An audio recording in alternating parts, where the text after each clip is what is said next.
Company assessment. देखो आपको पता होगा इनकम टैक्स जो है देने वाले अलग अलग प्रकार के जो असेसी हैं, जिनमें से हमने 4-5 असेसी के बारे में थोड़ा बहुत पढ़ा है। Individual, HUF, firm, LLP, AOP, BOI, cooperative, charitable trust. ये 4-5 फॉर्मेट आप लोगों ने पढ़ लिए था। अब लास्ट फॉर्मेट आता है कंपनी एसएससी। कंपनियां भी तो टैक्स देती है ना सरकार को। कंपनी ही सबसे ज्यादा टैक्स देती है, आपको ये भी पता होगा। हम लोग टैक्स देते हैं किसमें? मुश्किल से हजारों लाखों में, और कंपनियां टैक्स कैसे देती है? करोड़ों में। तो सरकार को सबसे ज्यादा आमदनी भी उन्हीं से होती है। कि कोई कंपनी ने मान लो 1000 करोड़ का मुनाफा कमाया, तो क्या मानते हो कितना टैक्स देना पड़ेगा उसको? लगभग 30% से चार्ज भी लगेंगे। तो वो लगभग मिला के उसका 350 करोड़ के आसपास टैक्स में ही चला जाएगा। 1000 करोड़ तो 350 करोड़ एक मान लो अकेली कंपनी टैक्स दे रही है, और हम लाखों लोग मिलकर के नहीं देते सरकार को 350 करोड़, नहीं देते। तो सरकार ज्यादा नजर किस पे रखती है? कॉर्पोरेट टैक्स पे, कंपनी पे लगने वाले टैक्स पे ज्यादा सरकार का प्रेशर भी इसी पे रहता है। बहुत सारी कंपनियां ऐसी, 1000 करोड़ मुनाफा कोई बड़ी बात नहीं है कंपनी के लिए, उससे भी ज्यादा कमाने वाली कंपनियां हैं। तो उस कॉर्पोरेट असेसी की आज हम बात कर रहे हैं क्लास में। और कंपनी असेसी जो है उस पर टैक्स किस तरीके से लगेगा कंपनी के, इसके पहले हम टाइप भी पढ़ेंगे इस टॉपिक में, क्योंकि कंपनी को फॉरेन कंपनी मानते हैं तो टैक्स ज्यादा लग जाता है, आपको पता हो तो। नॉर्मल इंडिया की कंपनी होगी उस पर 30 लगेगा, तो फॉरेन की कंपनी की हम बात करेंगे तो उस पर 40 लगेगा। तो वो भी तो बहुत बड़ा फर्क हो गया ना। कोई फॉरेन की कंपनी इंडिया में बिजनेस कर रही है, जैसे सरकार, आप कई बार खुद सोचते होंगे ना कि एमएनसी को ज्यादा बढ़ावा दे रही है सरकार। एमएनसी मीन फुल फॉर्म क्या है? Multinational company. मीन इंडिया की तो नहीं है, वो इंडिया में आ रही है, कई फॉरेन की है, जापान की हो, चाहे जर्मनी की हो, चाहे यूके की हो, चाहे यूएसए की, फॉरेन की वो कंपनी है और इंडिया में बिजनेस करने आ रही है। सरकार उससे बढ़ावा दे रही है एमएनसी को, एफडीआई को। सरकार कहती है कि फॉरेन से कंपनियां आएगी, अच्छी बात है। क्यों? क्योंकि सरकार को टैक्स अच्छा मिलेगा ना, इंडिया में बिजनेस करेगी तो इंडिया में सरकार को ये भी लगेगा, एक तो इंडिया की जीडीपी बढ़ेगी और दूसरी तरफ सरकार को क्या मिलेगा उससे? बहुत सारा टैक्स। क्योंकि कंपनियों का ऑलमोस्ट काम 1 नंबर में होता है। हम लोग तो 2 नंबर में भी करते हैं, लेकिन कंपनियों का कारोबार लगभग क्या होता है? 1 नंबर में होता है। तो टैक्स भी सरकार को फुल मिलता है। तो सरकार उनपे, क्योंकि खाली इनकम टैक्स की नहीं, आपको पता है फॉरेन की कंपनी है, वो इंपोर्ट एक्सपोर्ट भी करेगी, फॉरेन से माल बना के इंडिया में लाएगी। जैसे हमने कैमरा मंगवाया तो ये जापान का बना हुआ है, जापान की कंपनी ने यहाँ पे लाएगी, क्योंकि पहले इंडिया में एक्सपोर्ट इंपोर्ट किया होगा, फिर इंडिया में उस एजेंसी ने हमें माल बेचा होगा। तो फॉरेन से इंडिया माल आता है तो कस्टम ड्यूटी भी मिलती है सरकार को, खाली इनकम टैक्स ही थोड़ी। इंडिया में ग्राहक को माल बेचेंगे, जीएसटी भी कमाया सरकार ने, जीएसटी की भी कमाई की, और फिर इनकम टैक्स, जो इनकम कमाई होगी कंपनी ने उस पर इनकम टैक्स भी लेगी। मीन 2-3 टैक्स हो गई कम से कम। सरकार कंपनियों से जो कमाई कर रही है, इनकम टैक्स की भी कर रही है, जीएसटी की भी कर रही है और कस्टम ड्यूटी की। तो फॉरेन कंपनियों पे सरकार ज्यादा बढ़ावा इसीलिए देती है। तो हम यहाँ पे आज जो बात कर रहे हैं, ध्यान से सुनना, इंपॉर्टेंट चैप्टर है, घंटे 1.5 घंटे चलेगा, पूरा टॉपिक लूंगा मैं, ठीक है ना? तो आप उम्मीद मत करना बस 4:30 बजे तक पढ़ना है। तो आप लोग काफी प्लान बना लिए होंगे ना। तो अभी कॉर्पोरेट असेसी की, कंपनी असेसी की हम बात कर रहे हैं। लास्ट असेसमेंट का लास्ट है, इसके बाद में अपने टीडीएस वगैरह में चले जाएंगे। और कोशिश यही है कि न्यू ईयर पे हम लोग जीएसटी चालू कर दें, तो 1 आध दिन का आगे पीछे हो सकता है। तो आप लोग अभी कॉर्पोरेट असेसी के अंदर पहले देखो, आपको कंपनियों के टाइप भी दिए हुए होंगे आपके नोट्स में, देखिए आप लोग कंपनीज के अलग अलग टाइप आप लोगों को दिए हुए, डायग्राम देखो आप लोग, मिला? Tax incidence of company, background and type of company. क्या बता रखा है पहले? कंपनीज के अलग अलग टाइप। कौन कौन से टाइप होते हैं देखो। Before we begin to examine and understand the liability, tax liability, taxability and tax incidence of company, इससे पहले कि अगर हम टैक्स के बारे में शुरू करें कंपनी के लिए, वी मस्ट अंडरस्टैंड, हमें यह समझना होगा the type of companies that are in existence today under the companies act 2013। ये पहले हमें क्या जानना सही रहेगा कि हम कंपनीज के अलग अलग टाइप के बारे में जाने कि कंपनी कौन कौन से टाइप की होती है। इनकम टैक्स निकाल लो, जो लेट आए इनकम टैक्स में कंपनी असेसमेंट करवा रहा हूं मैं, तो कंपनी असेसमेंट निकाल लो आप लोग। तो कंपनियों के टाइप पहले आप लोगों को मैं बता रहा हूं, ध्यान से सुनना आप लोग। जैसे नीचे डायग्राम सा भी दे रखा है आप लोगों को, कौन कौन से टाइप बता रखे इसमें? Indian company, domestic company, foreign company, widely held company और क्लोजली हेल्ड कंपनी, ये इनकम टैक्स के हिसाब से टाइप है। आप कंपनी लॉ में तो अलग ही पढ़ते हो, private company, public company, OPC, धारा 8 वाली company, government company, holding company, subsidiary company, आते अलग अलग टाइप। यहाँ पे वो नहीं आ रहे, यहाँ पे इनकम टैक्स में क्या क्या टाइप है वो आपको बता रहा है। जैसे पहले नंबर पे क्या नाम आ रहा है इसमें, इंडियन कंपनी। क्या आइडिया लग रहा होगा इंडियन कंपनी किसको कहते होंगे? इंडियन कंपनी मीन इंडिया के कंपनी एक्ट में जो रजिस्टर्ड, इंडिया के अंदर जिसका रजिस्ट्रेशन हुआ है उसको क्या बोला जाएगा? Indian company. देखिए इसकी डेफिनेशन सेक्शन 226 चैप्टर में याद करने को खूब है और मेरे सुनने को भी खूब है, ध्यान रखना। लेकिन अब पिछले की तरह नहीं है, पीछे छोटे छोटे टॉपिक आए थे फ्रॉम केयर, ये थोड़ा बड़ा भी है और याद करने को भी खूब है। Section 2 clause 26 of the income tax act define, इसमें इनकम टैक्स के अंदर क्या लिखा हुआ है? The expression Indian company as a company, Indian company एक वो कंपनी है formed and registered under the companies act 2013। Company Indian company कब कहलाती है? देखो, Indian company is a company, ये वो कंपनी है formed and registered under the companies act 2013। तो कौन से कानून में रजिस्टर्ड है? इंडिया का जो कानून है, इंडिया में कौन सा कानून है? कंपनीज का, कंपनीज एक्ट 2013। तो इंडिया के जो कंपनी एक्ट 2013 में जो कंपनी रजिस्टर्ड है वो इसके अंदर आई। तो Indian company as a company formed and registered under the companies act 2013 and include, और इसमें साथ ही साथ क्या शामिल है? A company formed and registered under any law relating to companies formerly in force in India.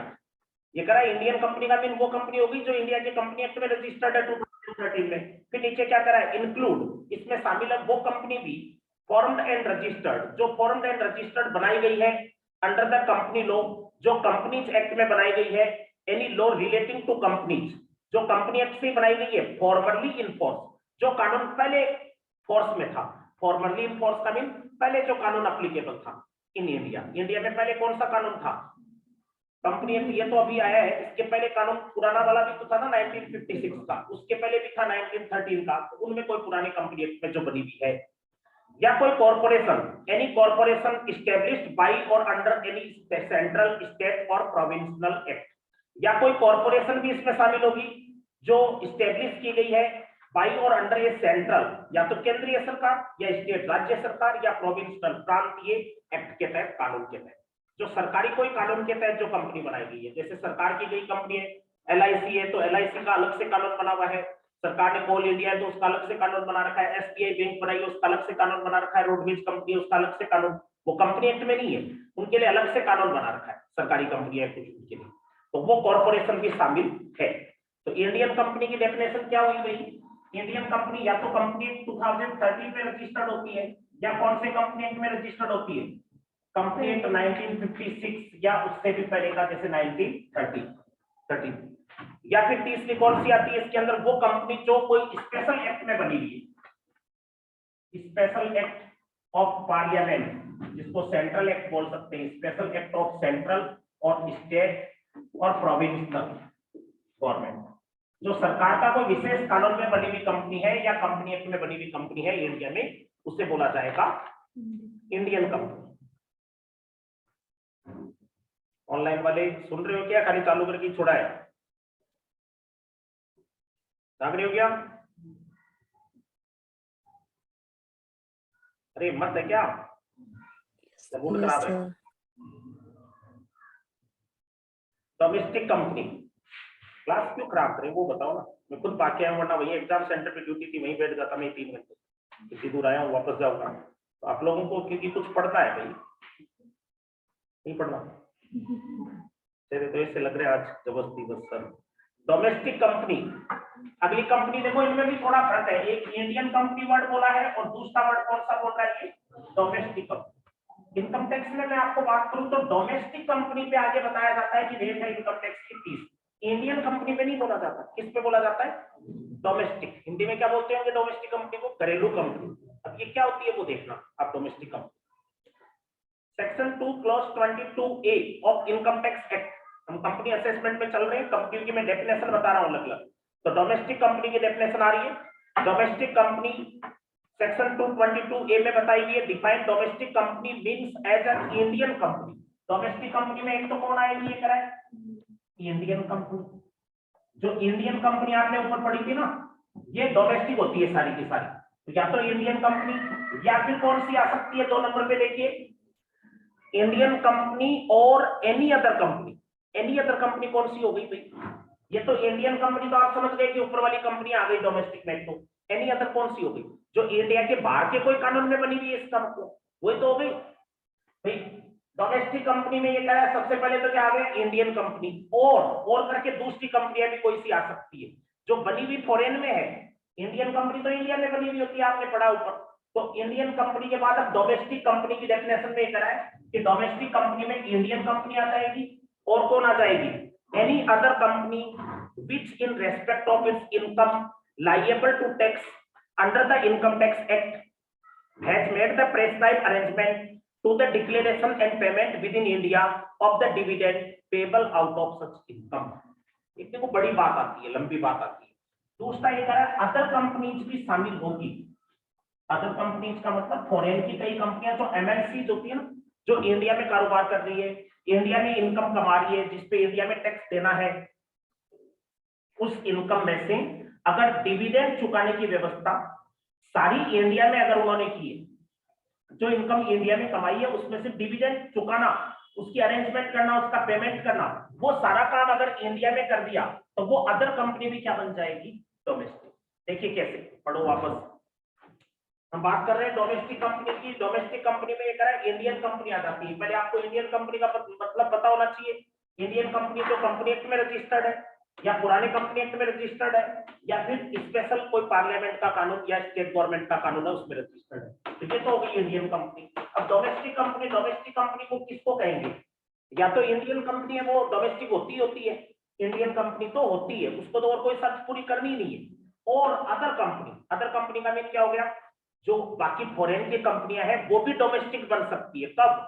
Other company which in respect of its income, जो अपनी इनकम के संबंध में liable to tax under the income tax act, जो अपनी income के संबंध में लायबल टू टैक्स, जिस पे टैक्स लगना है इनकम पे, कौन से कानून में लगना है, under the income tax act. जिस इनकम पे इंडिया में टैक्स लगना है, मतलब इंडिया में जो कमाया है उस इनकम की बात कर रहा है। Has made the prescribed arrangement, जिसने आवश्यक व्यवस्था कर रखी हो for declaration and payment with in India, India में डिक्लेयर करने की और इंडिया में पेमेंट करने की व्यवस्था कर रखी हो। किसको? ऑफ द डिविडेंड, जो भी डिविडेंड चुकाया जाना है, payable out of such income, उस इनकम में से जो भी डिविडेंड चुकाना है उसकी प्रेस्क्राइब्ड अरेंजमेंट, डिक्लेरेशन और पेमेंट की इंडिया में कर रखी हो। इसका मतलब फॉरेन की कंपनी, लेकिन अगर जो इंडिया में कमाई होती है उससे डिविडेंड सारा वो कहां चुका रही हो, इंडिया की कमाई से इंडिया में, तो उसको भी डोमेस्टिक मान लेंगे। ये सरकार ने क्यों किया भाई? कई कंपनियां क्या कहती है कि साहब हमारा ओरिजिन तो फॉरेन का है, हम जर्मनी के, जापान के, लेकिन हमने इंडिया में हमने ये कर किया कि इंडिया में हमने व्यापार किया है। जैसे मान लो इंडिया में कोई होंडा का प्लांट लगा हुआ है, अब होंडा का प्लांट लगा हुआ है, वो कंपनी तो बाहर की है, जापान की कंपनी है, प्लांट इंडिया में लगा लिया, इंडिया में गाड़ियां बेच रही है, फॉरेन से कुछ नहीं ला रही, इंडिया में सारा काम कर रही है, प्रॉफिट भी कमा रही है उस प्लांट से।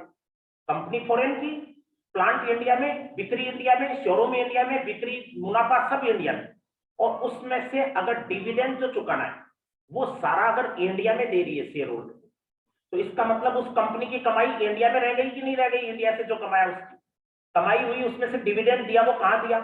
इंडिया में। तो वो एक तरह से इंडियन कंपनी की तरह ही बेनिफिट दे रही है ना, है इंडियन कंपनी की तरह ही होगी ना। एक तो फॉरेन की कंपनी वो हो रही है जो लूट करके सारा धन अपने कंट्री में ले जाए, इंडिया से कमाया पोटली बांध के अपने कंट्री में ले जाके अपने शेयर होल्डर को बांट दे, तब तो हम क्या कहेंगे कि सर ये तो इंडिया को लूट रही होगी ना।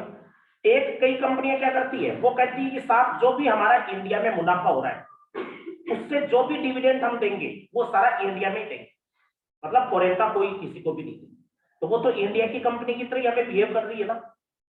उसने 50 करोड़ कमाया साल का, 50 करोड़ में से 20-30 करोड़ जो भी डिविडेंड बांटा वो इंडिया में बांटा सबको, तो वो अपने आप में दूसरी कंपनी भी क्या बन जाएगी? Domestic company.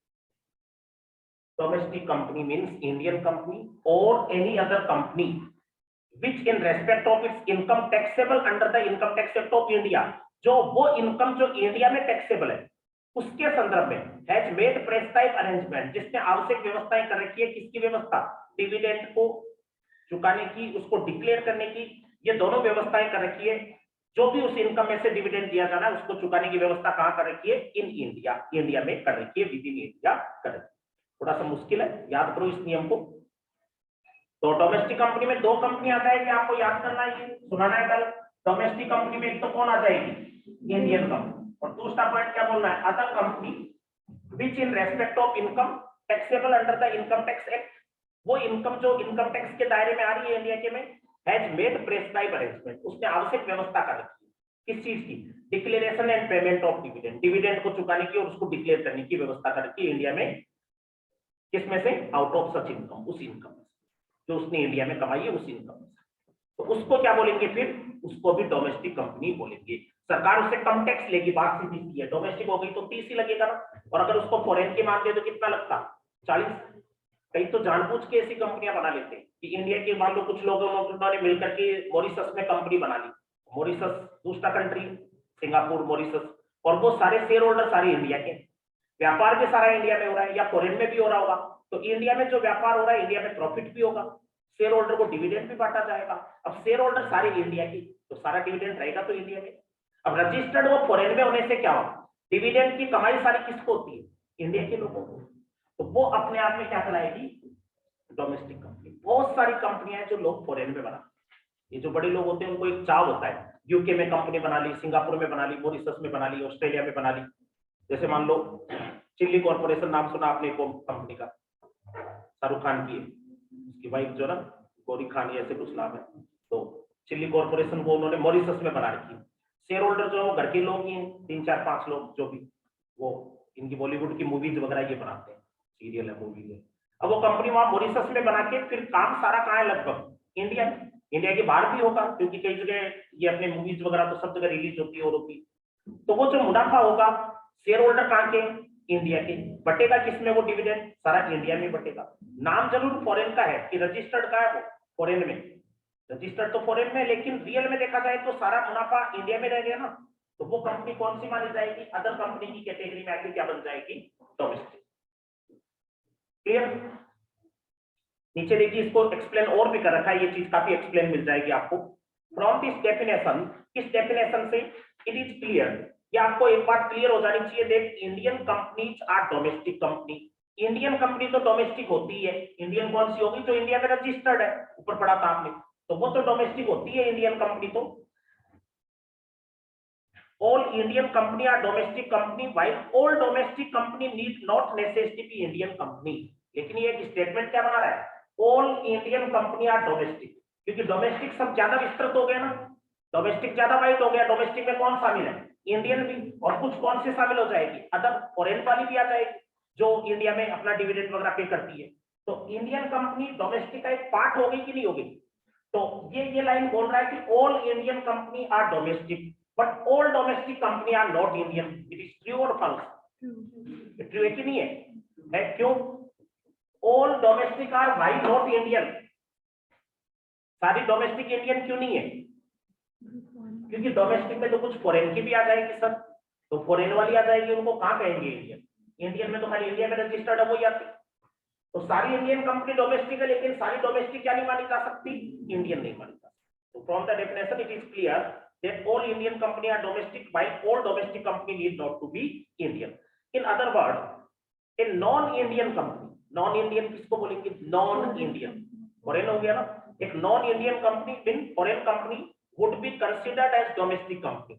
foreign company जो है उसको भी क्या माना जा सकता है? डोमेस्टिक माना जा सकता है फॉरेन कंपनी को भी। कब? If it make the prescribed arrangement, अगर उसने आवश्यक व्यवस्था कर रखी हो।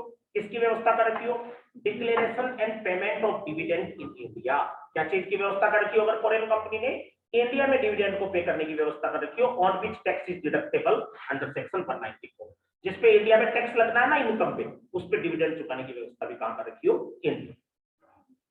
और एक्सप्लेन कर लो, देखो नीचे और दे रखा है, अंडर रूल 27। अब आपको ये पता नहीं चल पा रहा होगा कि सर इतना तो पता चल गया कि कोई फॉरेन की कंपनी है, उसको इंडिया की मान लेंगे, अगर उसकी या डोमेस्टिक मान लेंगे, अगर उसकी इंडिया की कमाई पे वो डिविडेंड इंडिया में देती, इतना थोड़ा बहुत आइडिया मैंने समझाई दिया आपको। लेकिन टेक्निकली ये यहाँ पे आया ना, प्रेस्क्राइब अरेंजमेंट कर रखी हो जिसने, किसको चुकाने की? डिविडेंड को चुकाने की, उसको डिक्लेयर करने की। तो उसका टेक्निकल मीनिंग क्या है वो यहाँ पे देखो। कुल मिला के बात वही आएगी जो मैंने आपको समझाया। Rule 27 of income tax rule, the prescribed arrangement are as following. Prescribed arrangement का मीन क्या होता है ये कह रहा है, the share registered of company shall be maintained at principal place of business within India। क्या कर रहा है, ध्यान से सुनो, ये 3 कंडीशन इंपॉर्टेंट है। पहली कंडीशन इसी की चल रही है, डोमेस्टिक कंपनी की, और कौन सी कंपनी के संबंध में चल रही है, जो नॉन इंडियन कंपनी है, non Indian, foreign, other company, कुछ भी बोल दो। तो उनके बारे में हमने पढ़ा था ना ऊपर की प्रेस्क्राइब अरेंजमेंट इंडिया में कर रखी हो, उसका क्या मतलब होता है, नीचे 3 पॉइंट बता रखे। पहला, शेयर रजिस्टर। शेयर रजिस्टर किसको बोलते हैं, शेयर होल्डर रजिस्टर बोल दो, चाहे पब्लिक मेंबर रजिस्टर भी कह सकते हो इसको। मेंबर रजिस्टर जो होता है ना कंपनी का, मेंबर रजिस्टर किसको बोलते हैं, शेयर होल्डर। जो शेयर होल्डर का रजिस्टर है शैल बी मेंटेन, उसको मेंटेन किया जा रहा हो, कहां पे मेंटेन किया जा रहा हो, principal place of business within India. कहां पे मेंटेन करती हो कंपनी, इंडिया के प्रिंसिपल प्लेस पे मेंटेन करती हो। इंडिया में उसका ऑफिस तो है, जैसे मैंने आपको होंडा का उदाहरण दिया, या कोई दूसरी और कोई कार बनाने वाली कंपनी, टीवी बनाने वाली कंपनी, इन सबका इंडिया में होता तो है ना मेन ऑफिस, तो वहां पे वो रजिस्टर मेंटेन करती है शेयर होल्डर का।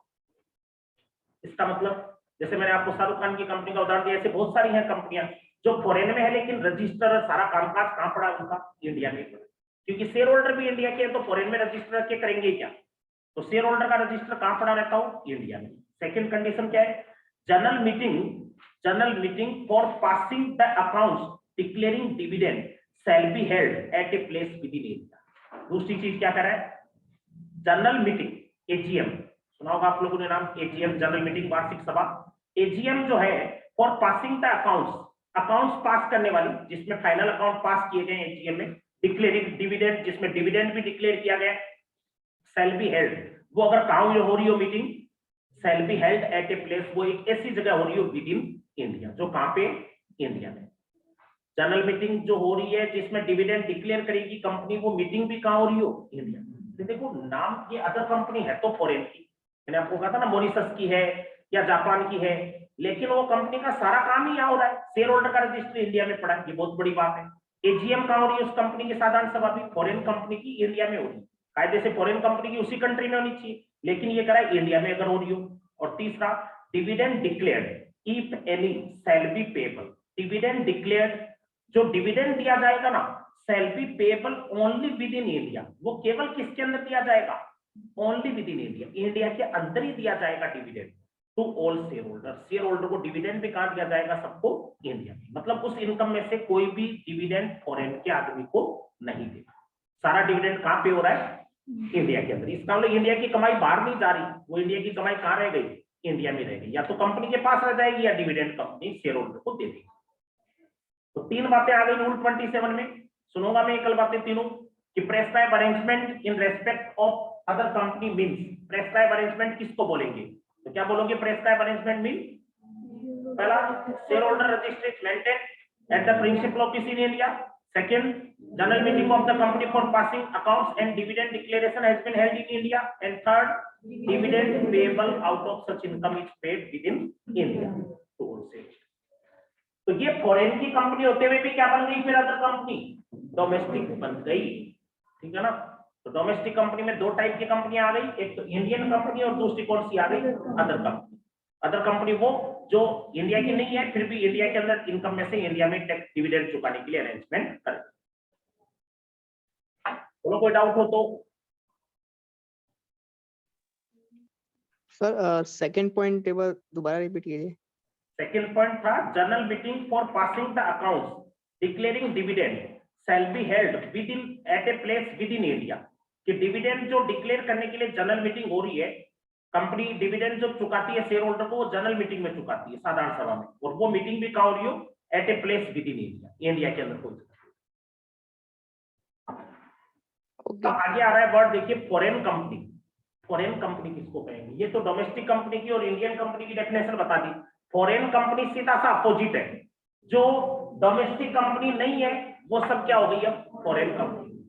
सेक्शन 223 क्लॉज 8 इनकम टैक्स का, foreign company as a company, foreign company अगर वो कंपनी हो गई which is not domestic company. Foreign company वो कंपनी हो गई जो क्या नहीं है, डोमेस्टिक कंपनी नहीं है। अब मेरे को आप क्या एक सवाल का जवाब दे सकते हो, ऑल फॉरेन कंपनी, क्या फॉरेन कंपनी या फॉरेन में जो भी रजिस्टर्ड कंपनी है सारी वो फॉरेन की कंपनी हो सकती है या डोमेस्टिक भी बन सकती है? कोई फॉरेन की कंपनी बन सकती है? कौन सी? जो डिविडेंड जो फॉरेन की कंपनी इंडिया में कारोबार पे डिविडेंड इंडिया में नहीं कर चुका या जिसने प्रेस्क्राइब अनाउंसमेंट नहीं कर रखी हो डिविडेंड डिक्लेरेशन करने की, तो वो फॉरेन की कंपनी फॉरेन की मानी जाएगी। और जिसने इंडिया में व्यवस्था कर ली डिविडेंड को चुकाने की, वो क्या मानी जाएगी? डोमेस्टिक। समझ गए बात? तो डोमेस्टिक और फॉरेन कंपनी, ये दोनों आप बात ध्यान रखना। फॉरेन कंपनी कभी कभी इंडिया की बन जाती है डोमेस्टिक कंपनी, अब जब उसका इंडिया में सारा क्या हो, कारोबार। तो बहुत सारी ये जो एमएनसी है ना, ये इंडिया में क्या करती है, अपना काम इंडिया में शेयर इश्यू करना, इंडिया में शेयर होल्डर बनाना, इंडिया में डिविडेंड चुकाना, तो उनको डोमेस्टिक मानते हुए कम टैक्स देना पड़ता है। फिर आता है, देखो आपने एक कंपनी लॉ में दो अलग अलग टाइप पढ़े होंगे कंपनी के, private company, public company. Definition ही पूछूंगा आप लोगों को। प्राइवेट और पब्लिक कंपनी में जैसे वहां पे आप लोग पढ़ते हो वैसे यहाँ पे प्राइवेट पब्लिक शब्द नहीं है कंपनी लॉ की तरह इनकम टैक्स में। इसमें एक शब्द आता है company in which public are substantially interested. Company in which public are substantially interested, एक तो वो कंपनी जिसमें पब्लिक का सार्वजनिक हित है, जिसको कॉमन भाषा में पहले भी इनकम टैक्स में आपको आया था तो मैंने उसको नॉर्मली कहा था पब्लिक कंपनी बोल दो। तो एक तो वो कंपनी जिसमें पब्लिक का सबस्टेंशियल इंटरेस्ट है, जिसे वाइडली हेल्ड कंपनी भी कहते हैं। और एक नीचे आएगा, देखो नीचे एक वर्ड दिख रहा है कि आपको क्लोजली हेल्ड कंपनी दिखा, नीचे नीचे हेडिंग है क्लोजली हेल्ड कंपनी। या इसको ये भी कह सकते हैं वो कंपनी जिसमें पब्लिक का सबस्टेंशियल इंटरेस्ट नहीं होता। तो वो दो टाइप हम लोग और देख रहे हैं।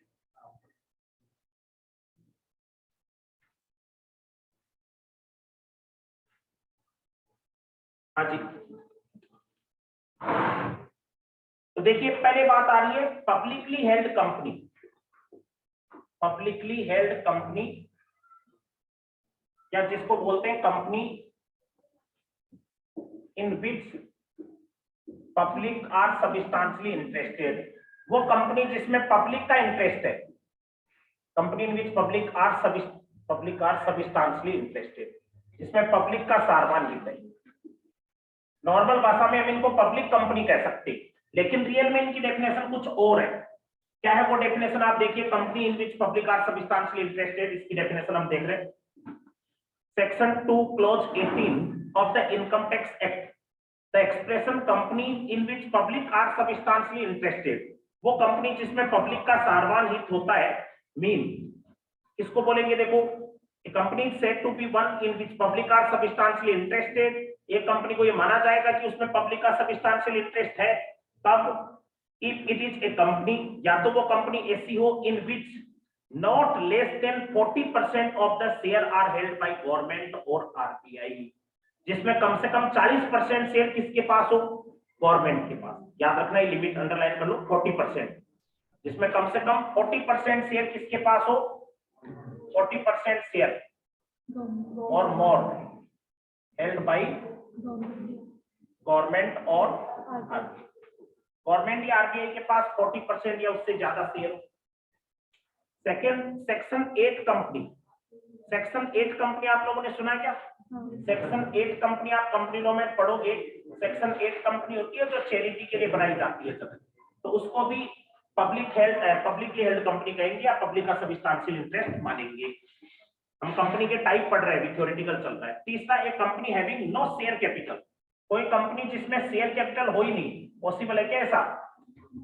Company having no share capital, कोई कंपनी जिसमें शेयर कैपिटल हो ही नहीं, वो चैरिटी वाली होती है जनरली, उनको गारंटी वाली कंपनी बोलते हैं। देखा जाए तो दोनों एक ही होगी, सेक्शन 8 वाली कंपनी और company having no share capital देखा जाए तो अलग नहीं है, बल्कि दोनों क्या होगी? एक। चौथा कौन सा आ रहा है? निधि कंपनी। निधि कंपनी आप लोगों को पता नहीं होगी, निधि कंपनी का एक चैप्टर आएगा पूरा सेटअप की बुक में, तो निधि कंपनी भी इसमें आती है। ये फाइनेंस से जुड़ा हुआ काम करती है। निधि लक्ष्मी का एक दूसरा नाम होता है। और एक company owned by cooperative society, जो कंपनी जिसको चला कौन रहा है, कंपनी का मालिक कौन है? Company owned by cooperative society, जिसका मालिक कौन है? कोई कोऑपरेटिव सोसाइटी। और एक आ रहा है लिस्टेड। तो ये सारी कंपनियां जो है वो क्या कहलाएगी? ये कराए अपने पब्लिक का सब्सटेंशियल इंटरेस्ट वाली कंपनी कहलाएगी। तो 6-7 कंपनियों के टाइप आ गए। जो पब्लिक हेल्ड कंपनी है उसमें तो आ गया 40% or more share are held by government और आरटीआई। सेकंड कौन आ गया? Section 8 company. थर्ड कौन सा आ गया? Company in which no share capital और निधि कंपनी और company having ownership by cooperative society and listed company. तो इन सारी कंपनियों को क्या बोलेंगे? Publicly held company. और फिर नीचे क्लोजली हेल्ड या जिसमें पब्लिक का सब्सटेंशियल इंटरेस्ट नहीं है वो किसको कहा जाएगा? ये company in which public are not substantial interested. जो इन कंपनियों को छोड़ के बाकी और कोई बच गई वो सारी कौन सी हो गई? वो क्लोजली हेल्ड कंपनी हो गई, या वो कंपनी जिसमें पब्लिक का इंटरेस्ट नहीं है। Company in which public are not substantial interested ऐसे भी बोल सकते हैं। तो ये हालांकि दोनों ही डेफिनेशन आपको जो बताइए वो याद रखना आप लोग। एक डोमेस्टिक कंपनी की डेफिनेशन बताइए वो याद रखना, और एक कौन सी अभी आपको जो बताइए इसकी पब्लिकली हेल्ड कंपनी की ये। अब देखो बात इनकम टैक्स कैसे लगता है कंपनी की, उनकी बात कर रहे हैं हम लोग। आप ये बताओ कंपनी कितने हेड से कमा सकती होगी इनकम? कंपनी के कितने हेड हो सकते होंगे? इमेजिन करो। अभी तक आपने सब में कितने हेड पढ़े? इंडिविजुअल में 5 आए थे, बाकी सब में 4, तो कंपनी में भी 4 आएंगे। खाली तो सैलरी नहीं आता, कंपनी नौकरी थोड़ी करती है। एचपी हाउस प्रॉपर्टी की इनकम हो सकती है कंपनी को, बिजनेस की होती है, कैपिटल गेन की हो सकता है और अदर सोर्स की हो सकता है। तो 4 हेड की इनकम हो जाएगी। इनकम का टोटल लग जाएगा, टोटल को जीटीआई कहेंगे, है ना। और जीटीआई में से कुछ डिडक्शन मिल जाएगी। डिडक्शन कौन सी मिलती होगी कंपनी को? एटीजी की मिल जाएगी ना एक तो, और एटीजीबी पॉलिटिकल कंट्रीब्यूशन वाली, और एटीजेए और AA और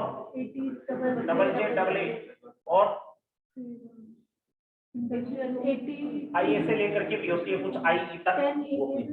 हाँ, तो ये कुछ डिडक्शन है जो कंपनी को मिल जाएगी, और घटाने के बाद एटीजी वाली ये सारी घटाने के बाद क्या आ जाएगी? Taxable income. इसमें फर्म की तरह कोई 40 का लफड़ा भी नहीं बोलते होंगे अभी तक तो ना। 40 हमें सुनूंगा ना, आपको याद, मेरे को याद पक्का रहता है। ये मेरा शेड्यूल बिगड़ा हुआ है अभी एग्जाम की वजह से, मैं सुनूंगा पक्का। लेकिन कहाँ से बोला हुआ है? इंडिविजुअल या एचयूएफ से? एचयूएफ से। तो एचयूएफ से याद रखते जाना daily, HUF, firm, UP, POI. उसके बाद पनिशमेंट भी मिलेगा क्योंकि उस दिन सुनूंगा ही सिर्फ, जो भागेगा ना उसको फोन करके सुनूंगा फिर। तो देखिए ये डिडक्शन घटाने के बाद टैक्सेबल इनकम आ गई। अब टैक्स की रेट कितनी लगती है उसके लिए आप लोग देखो, यहाँ पे ना देखिए स्टार्ट में देखो आप पेज, पहला पेज में आपको टैक्स की रेटें ज्यादा सीधी भी रहेगी। हाँ, कुछ के अमेंडेड नोट्स होंगे तो सही है यहाँ पे भी, लेकिन जिनके अमेंडेड नहीं है वो पहले चैप्टर में देख लेना। अपने ज्यादातर की बुक को पुरानी वाली है तो इसमें आपको पहले चैप्टर में रेट इसकी सही मिल जाएगी। पहले चैप्टर में आ जाओ, कंपनी का बाकी काम हो गया। फर्स्ट चैप्टर में जहाँ टैक्स की रेट वगैरह आप देखते हो ना कंपनी की, वहां पे दी हुई है कंपनी पे टैक्स की रेट मिला क्या है हेडिंग देखो पहले चैप्टर में, दूसरे में टैक्स रेट ऑन कंपनी, जहाँ पे टैक्स की रेट्स वगैरह दी हुई है ना वहां देखो कंपनी पे टैक्स की रेट दी हुई होगी। मिल गई सबको टैक्स रेट?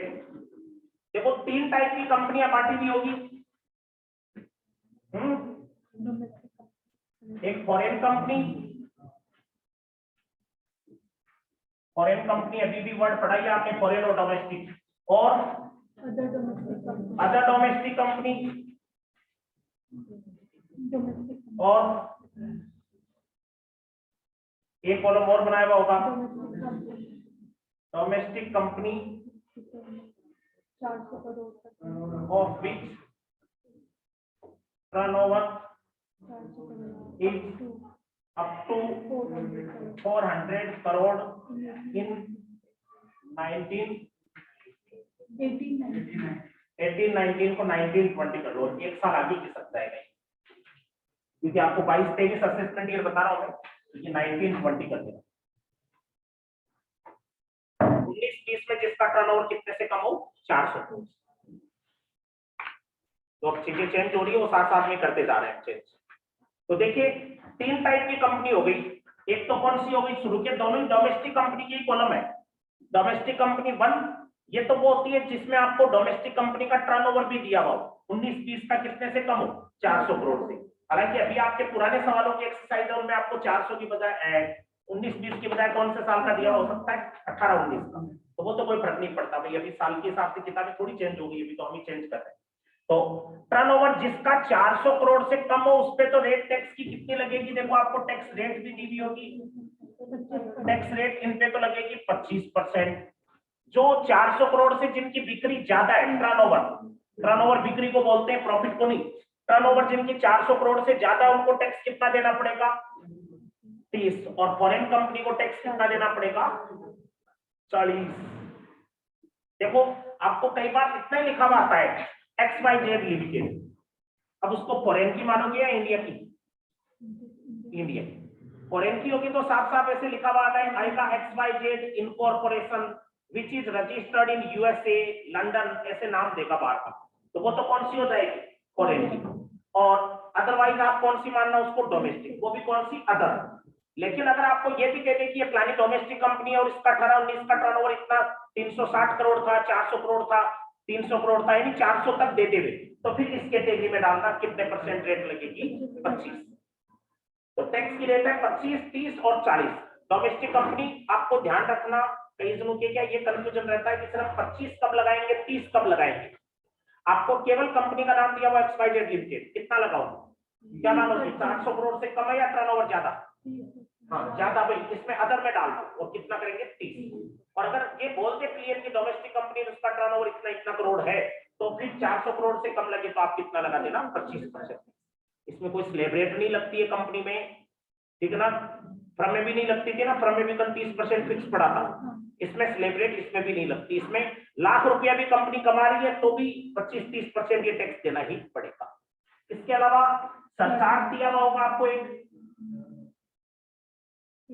सरचार्ज 1 करोड़ से above income, above 1 crore, 1 crore से ज्यादा और अप टू 10 करोड़, 10 करोड़ तक, नॉट मोर देन 10 करोड़ भी बोल दो चाहे। 1 करोड़ से ज्यादा, पूरे 1 करोड़ पे नहीं लगता कभी भी सरचार्ज, 1 करोड़ से ज्यादा, 1 करोड़ से ज्यादा होते ही डोमेस्टिक कंपनी पे सरचार्ज 7, अदर डोमेस्टिक पे भी 7 और फॉरेन कंपनी पे सरचार्ज। और अगर 10 करोड़ से भी अबोव हो income, above 10 crore, above 10 crore हो इनकम तो सरचार्ज लगेगा 12, और इन कंपनी पे भी 12, और नहीं डोमेस्टिक पे दोनों पे 12-12 और फॉरेन वाली पे कितना, 5। तो देखिए 25% और 30% ये तो टैक्स है। सरचार्ज इन डोमेस्टिक पे दोनों पे सेम है, 1 करोड़ से ज्यादा इनकम 10 करोड़ तक हो तो 7%, और 10 करोड़ से भी ज्यादा हो तो 12, फॉरेन कंपनी पे 2 और 5, 1 करोड़ से ज्यादा हो तो 2% और उससे भी ज्यादा हो तो 5। फिर उसमें आपको शेष का तो लिखा हुआ नहीं है, लेकिन शेष आगे कहीं नीचे आप ये लिखा हुआ होगा, शेष हमेशा कितना लगता है, 4%। आप शेष की लाइन लिखना चाहो तो शेष हो गया 4%, शेष है 4, शेष तो हमेशा लगेगा, शेष तो हमेशा लगेगा। तो ये याद करनी है। देखो डोमेस्टिक में आपको टैक्स की रेट का बोलो तो आप क्या बोलोगे, थोड़ा सा बुरा बोलते नहीं आज की विधि, पुराने बच्चे ऐसे बोलते थे, सर पहले 3 कॉलम बनाएंगे, इधर लिखेंगे टैक्स रेट, फिर पहले कॉलम का हेडिंग होगा domestic company having turnover up to ₹400 crore in 18-19, और सब करेक्शन करके आपने 19-20 कराया था, फिर पूरा याद हो जाना चाहिए। फिर 25% उस पे सरचार्ज लगाएंगे sir 1 crore up to 10 crore, mean correction ये जरूरी, आप लोग क्या इनको याद तो करते हो, लेकिन ये नहीं पता रहता कि अबोव 1 करोड़ पे लगेगा या पूरे 1 करोड़ पे भी लगेगा। अबोव 1 करोड़ लिखा हुआ, इसका मीन क्या हुआ, पूरे 1 करोड़ पे नहीं लगेगा, 1 करोड़ से ऊपर हो गई इनकम तो ही लगेगा सरचार्ज, और अप टू 10 करोड़ का क्या मतलब हुआ, पूरे 10 करोड़ है तो भी यही लगेगा 7 ही, और 10 करोड़ से ऊपर हो गए तो कितना लगेगा, 12। शेष हमेशा लगता है 4। फॉरेन कंपनी है, डोमेस्टिक वाली दूसरे वाली पे भी सेम ही है, फॉरेन वाली पे कितना है 2% और 5%, और शेष कितना है 4। ध्यान रखिए के बाद, जैसे मान लीजिए कोई कंपनी की इनकम 5 करोड़ है, बताओ उसका टैक्स निकाल सकते हो क्या, 5 करोड़ की इनकम, डोमेस्टिक कंपनी है जिसका टर्नओवर 400 करोड़ से कम भी, जिसका टर्नओवर 400 करोड़ से कम भी, क्या होता होगा सोचो, 5 करोड़ इनकम दे रखी है, 400 करोड़ से कम है टर्नओवर और एरिया की है कंपनी, डोमेस्टिक है, बोर्ड पे देख लो, 5 करोड़ का कितना परसेंट निकालोगे? 25%। 25%। कितना आ गया?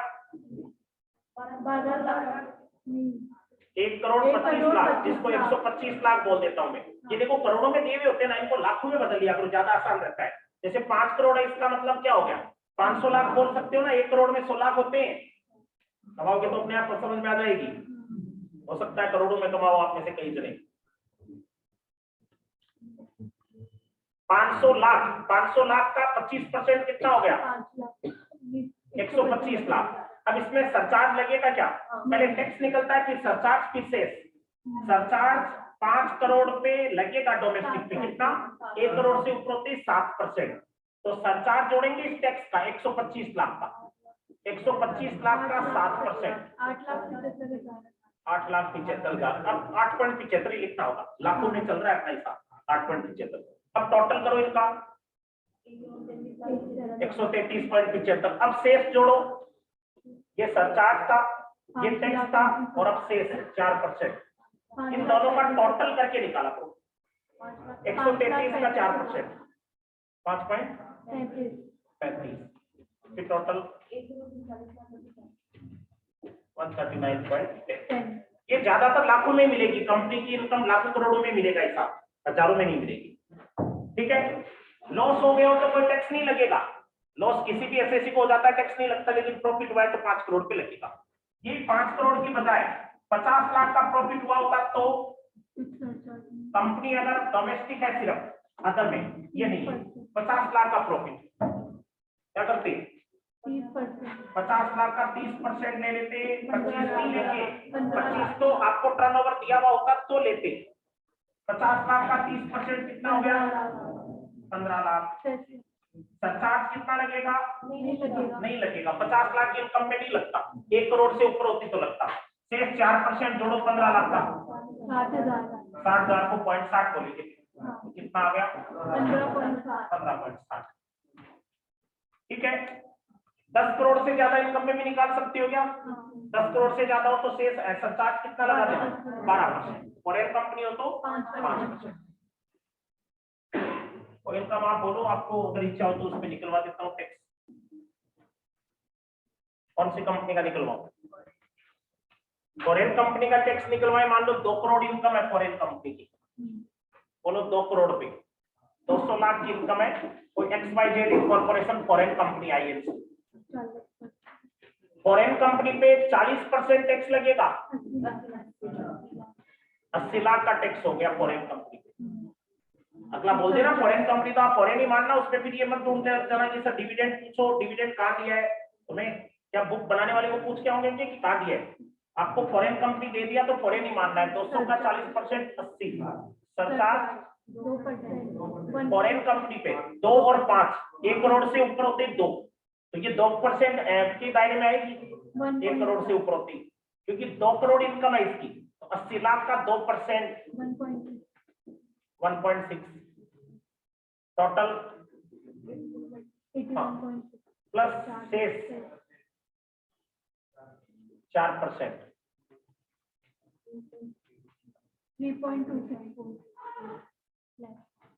टोटल 84.864। ठीक है। हाँ, तो टैक्स आ गया, फॉरेन कंपनी का भी आ गया। ठीक है, बोलो कोई डाउट हो तो इस बात में।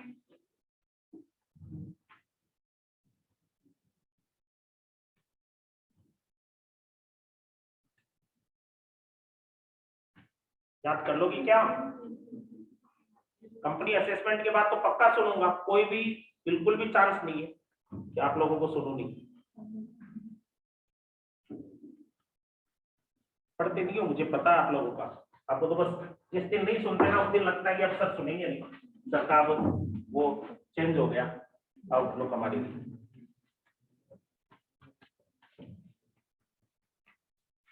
अब देखो मैं आपको अल्टरनेटिव स्कीम भी दी हुई है क्या नीचे? स्कीम अल्टरनेट स्कीम भी है, जैसे आपको पता होगा उसमें भी अल्टरनेट स्कीम आई थी। वैसे ही अल्टरनेटिव स्कीम कुछ स्पेशल टाइप की कंपनियों के लिए सरकार ने अल्टरनेट स्कीम बना रखी है।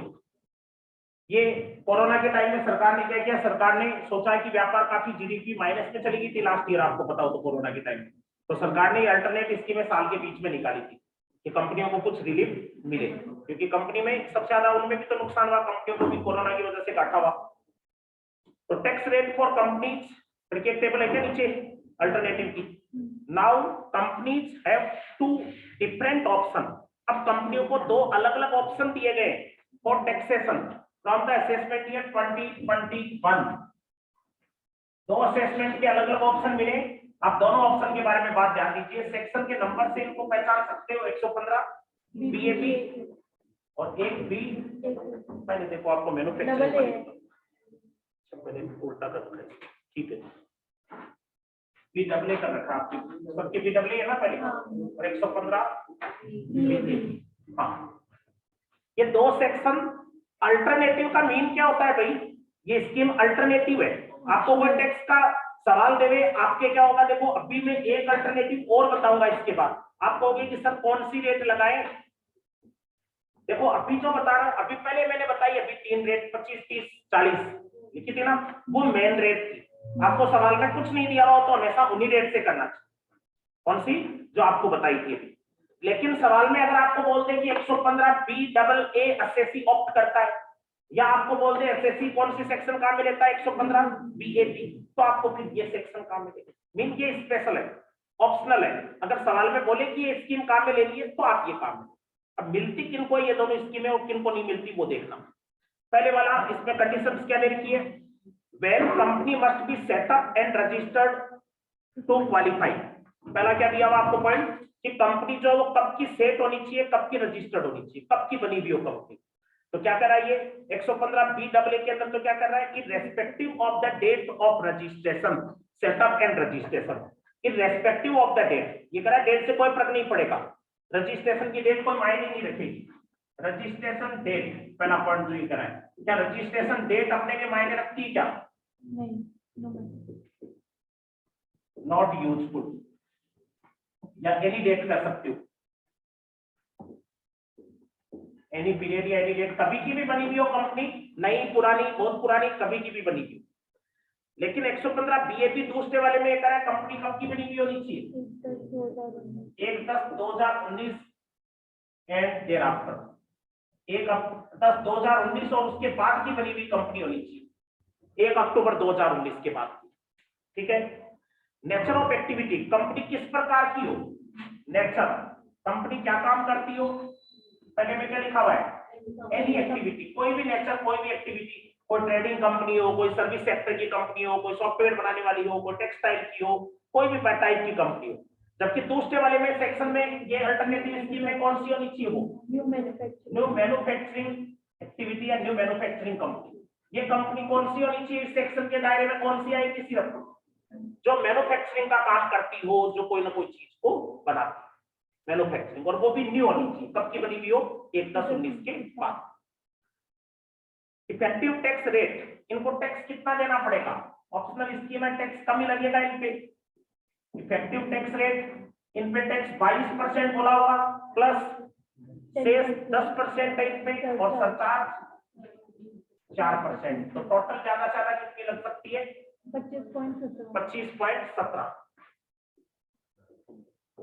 22% टैक्स है बेसिक, 10% सरचार्ज, हालांकि 1 करोड़ से ऊपर होने पे लगेगा, 1 करोड़ तक नहीं लगेगा, इसमें 10 करोड़ के बाद रेट चेंज नहीं होती, उसमें बेसिक में तो आपने पढ़ा था 1 करोड़ से 10 करोड़ के बीच में अलग, 10 करोड़ से ऊपर हो तो अलग, इसमें 1 करोड़ से ऊपर होती है 10% सरचार्ज, और 4% से टोटल कितना लग सकता है 25.17।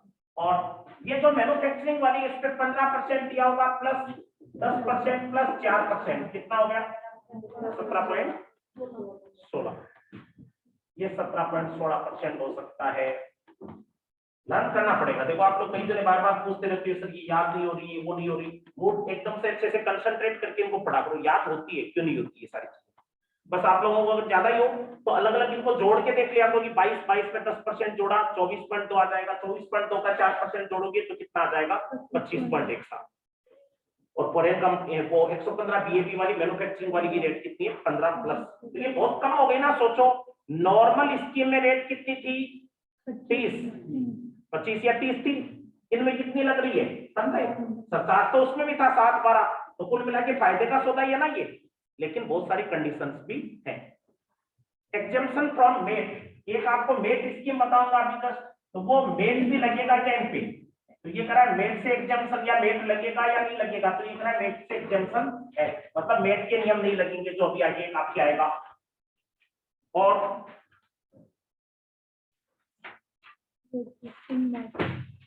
What happen the existing utilization cross लगाओ, 6वां पॉइंट नहीं देखना। हाँ 7वां व्हेन टू एक्सरसाइज ऑप्शन, ये ऑप्शन कब काम में ले सकते हो, कब option, when any previous year, कोई भी साल आप काम में ले सकते हो, एनी प्रीवियस ईयर, और इसमें फर्स्ट ईयर दिया होगा, फर्स्ट। हाँ जब आप पहली बार आप रिटर्न भरोगे टैक्स का, नई फैक्ट्री नई कंपनी लगाई है उसमें, तो पहली बार से आपको ये स्कीम लगानी होगी, साल के बीच में चेंज नहीं कर सकते। तो ये ध्यान देना, हालांकि और भी बहुत सारी कंडीशंस हैं आपके लिए, वो इतनी एलिजिबल काम में नहीं है। आपको ज्यादा से ज्यादा इनमें क्या पूछता है, रेट पूछता है, तो रेट आप लोग याद कर लो बस, कितनी है 22 10 4, टोटल कितनी हो गई 25.17, 15 10 4 कितनी हो गई 17.16। बस आपके मुश्किल क्या रहेगा, सेक्शन नंबर याद रहना मुश्किल है। इंडिविजुअल में भी आई थी ना ऐसी एक 115 बीएसी, और कोई थोड़ी आई थी पहले इसके अलावा सेक्शन, यहाँ पे आ गई BAA और BAB। ध्यान रखना, उल्टा पुल्टा भी बोलते हो आप इसमें, BAB पूछूंगा तो वो बता देते हो, वो पूछता हूँ तो ये एग्जाम में अगला बोलेगा नहीं कि BAB मैन्युफैक्चरिंग वाली है बेटा, वो नहीं बताएगा आपको।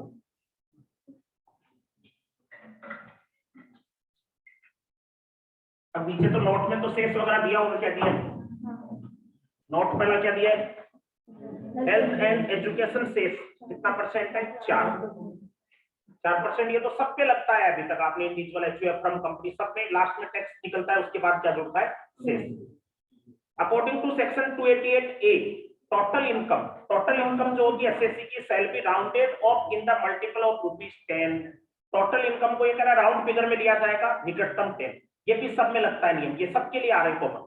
टोटल इनकम जैसे कोई पॉइंटों में आ गई, ऐसे लास्ट में जैसे 6 रुपया आ गया, 8 रुपया आ गया, 534 548, तो उसको क्या करते हैं निकटतम 10 में। ऐसे ही अकॉर्डिंग टू सेक्शन 288B क्या कह रहा है, टैक्स कैलकुलेटेड ऑफ एसएससी का जो टैक्स आएगा उसको भी क्या करेंगे राउंड फिगर में लेंगे, टैक्सेबल इनकम को भी राउंड फिगर में लेते हैं, और टैक्स निकालते हैं वो भी क्या लिया जाएगा राउंड फिगर। अब आपको एक चीज इसमें लिखी भी नहीं है, लेकिन आप ध्यान रखना, ये आपने पढ़ी है, ये तो ऑप्शनल स्कीम, इसके पहले कौन सी थी, मेन स्कीम। आपको सवाल में कुछ नहीं दिया हुआ हो, केवल इनकम दी हुई हो तो क्या करोगे, मेन स्कीम की 25% कब लगाओगे, टर्नओवर दिया हुआ 400 करोड़ से कम, वरना कौन से लगाओगे 30, और फॉरेन कंपनी हो तो 40। 115 BAA बोले तो 22 10 4, 115 BAB बोले तो 15 10 और 4। अब बात कौन सी नहीं दी हुई वो सुनिए, आपको स्पेशल इनकम अगर दी हुई हो तो उनपे ये रहते नहीं स्पेशल टैक्स रेट लगे, लाइक LTCG कितना लगता है, LTCG पे 20, कार्बन क्रेडिट 10। एक सवाल किया था कार्बन क्रेडिट का, उसमें कंपनी एसएससी था याद हो, और लॉटरी पे 30, STCG 111 पे 15, याद आ रही है ना वो चीजें, और भी एक आधी इनमें स्पेशल आपके, तो वो सारे ठीक है। अब देखिए वापस उस पेज पे आ जाइए जहां पे आप चल रहे थे अभी, कंपनी की टैक्स रेट हमने पढ़ ली।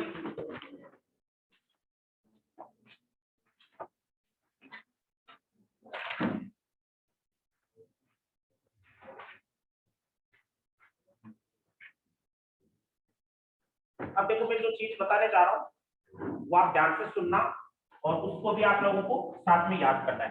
देखो मैं क्या क्या बता चुका कंपनी के बारे में, एक बेसिक टैक्स रेट बता दी, एक ऑप्शनल स्कीम बता दी। ऑप्शनल स्कीम आपकी इच्छा हो तो काम मिले, ऑप्शनल का मीनिंग क्या होता है कि ये काम आपको इच्छा हो तो करो, वरना बेसिक रेट लगा दो। लेकिन एक तीसरी रेट और आ रही है, वो आ रही है मेट। आप एक देखो नाम नीचे आपको लिखा हुआ दिख रहा है क्या, मिनिमम अल्टरनेट टैक्स मेट।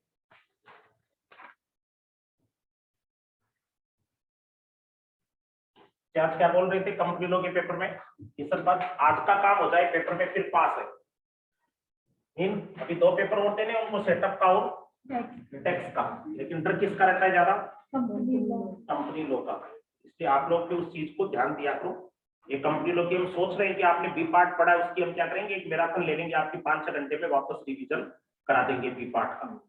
जिन लोगों ने पढ़ रखा उनके लिए फायदेमंद है, जिनका नहीं पढ़ा हुआ उनको तो वापस पढ़ना है, लेकिन काफी बच्चों ने पढ़ रखा है तो वो लोग उसको क्या कर सकते हैं, एक साथ में रिवीजन भी आपको चार्ट में और दूसरी तरीके से बता देंगे। हाँ, तो मैं क्या बता रहा था आप लोगों को, फॉरेन कंपनी नहीं, मेट मिनिमम अल्टरनेट टैक्स। देखो फुल फॉर्म याद रखो पड़े तो इसकी, मिनिमम अल्टरनेट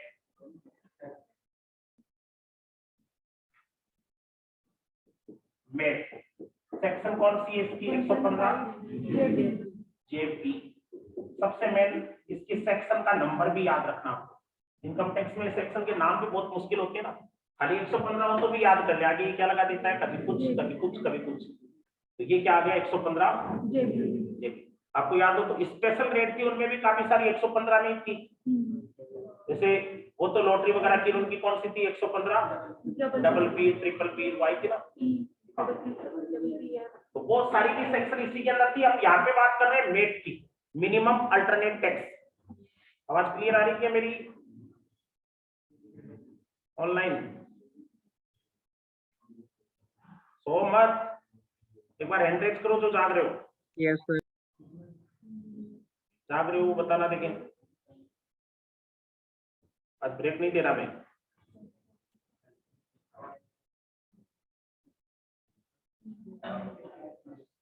ठीक है, एक जना सो रहा है। हाँ, अब मेट क्या है, देखो एक कंपल्सरी है, ये ऑप्शनल नहीं है। पीछे वाली स्कीम तो क्या बताई थी मैंने, ऑप्शनल। मेट जो बता रहा हूँ वो कंपल्सरी है, और ये लगता है उसके साथ जो रेगुलर आपने बेसिक रेट पढ़ी थी उनके साथ। बेसिक रेट आपने क्या पढ़ी थी कंपनियों की, याद होता वो तो 25% या फिर कितना आया था, 30 या कुछ लोगों पे 40।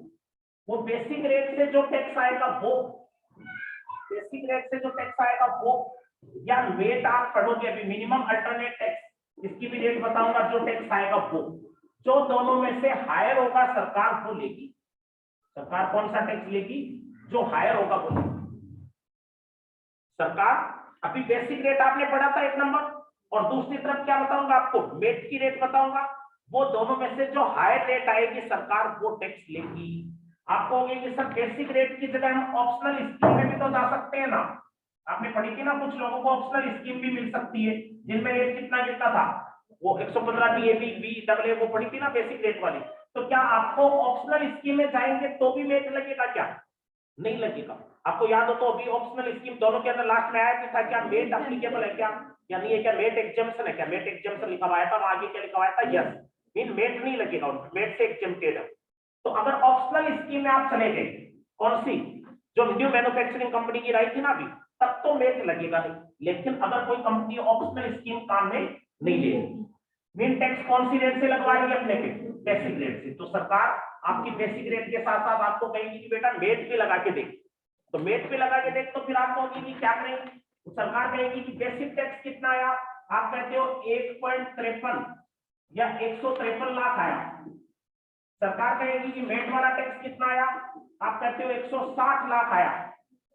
सरकार कौन सा टैक्स ले लेगी आपसे, 160। सरकार कहेगी ज्यादा वाला दे।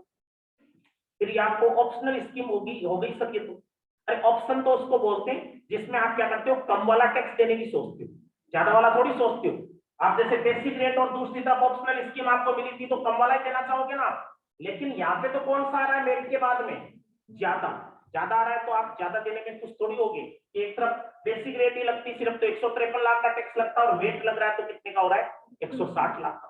आपको कि ये मेट है क्या रियल में, इसमें टैक्स ज्यादा क्यों लगता है, तो वो देखो बात मैं आपको थोड़ी शुरू कर रहा हूं। मेट क्या है, काफी कुछ ऐसा है जिसमें आपको सरकार कोई भी डिडक्शन नहीं देती, तरह तरह की डिडक्शन हटा देती है। जैसे आपने खास तौर पे 80G की वो डिडक्शन पड़ी थी ना, 80IA की वो हटा देती है, डेप्रिसिएशन में एडिशनल डेप्रिसिएशन वगैरह हटा देती है, साइंटिफिक रिसर्च की और की कई छूट मिलती थी वो हटा देती है। मीन बेसिक रेट और मेट में से अगर देखा जाए तो इनकम ज्यादा, मेट वाले में इनकम ज्यादा आती है क्योंकि डिडक्शन नहीं मिलती गई, और बेसिक रेट वाले में इनकम अपनी क्या रहती है, टैक्सेबल इनकम कम रहती है। तो इस नीचे वाले में टैक्स ज्यादा आ सकता है, देखिए कैसे। तो ध्यान दीजिए इसके अंदर क्या कह रहा है, ये आपको according to this section, most important section बता रहा हूँ 115 जेबी, ध्यान दीजिए।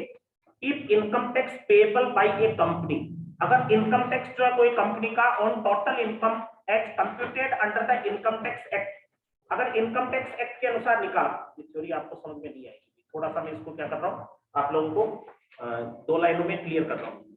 तो आप लोग इसको देखो, मैं मेट के हेडिंग लिखा हुआ है, इसके बाद में 2 लाइनें आप लोग लिख लोगे ना, आपको 2 लाइनों में काम करवा दूंगा। मेट की थ्योरी या फाइनल के नोट्स भी साथ में है, तो वो मेट वाली फाइनल के साथ मेट का हेडिंग तो बना हुआ है, सेक्शन लिखी भी है 115 जेपी। मेट में क्या होगा वो देखिए, टैक्स ऑन, पहले देख लीजिए बाद में लिख लेना, tax on regular income,